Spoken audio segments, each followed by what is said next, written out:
Kasundaluhan ng 73rd IB ay agarang rumusponde sa pagkapula ng sunog na naganap sa Malita, Davao Occidental noong alas 8 ng gabi, ika-8 ng Enero, taong kasalukuyan at nasa mahigit 3 gusali ang tinupok ng apoy. May detalye sa balitang yan si Aguila Trooper Johnson Militado.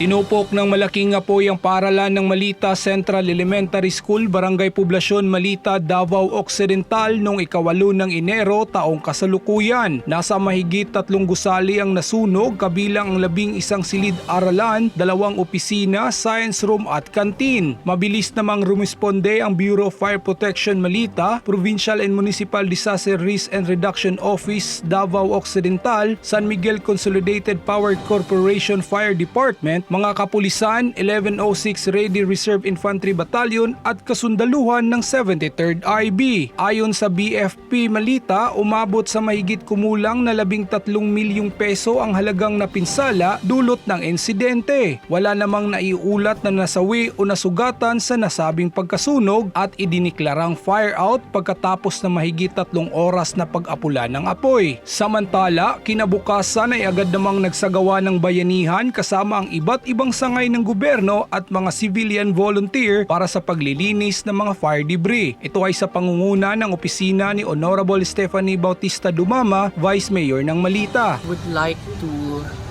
convey my gratitude sa tanang 73rd for helping out during the cleanup na kailangan tabang dari sa ato ang nasunog na eskwelahan sa Malita Central. So sir, in behalf of LGU Malita, Mayor Bradley and I would like to thank you and your team for your men and for your help during the said incident, no, all throughout. Gikan sa sugod na imong tao.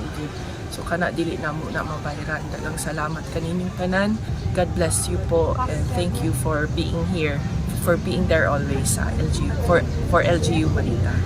Muling ipinamalas ng mga kasundaluhan ang kanilang sinumpaang tungkulin na maging isang sundalo, kaibigan at tagapagligtas sa taong bayan para sa kapayapaan at kaunlaran. Mula dito sa munisipyo ng Malita, probinsya ng Davao Occidental, Aguila Trooper Johnson Militado para sa Neutralizer News Report. Weekly Neutralizer News Report.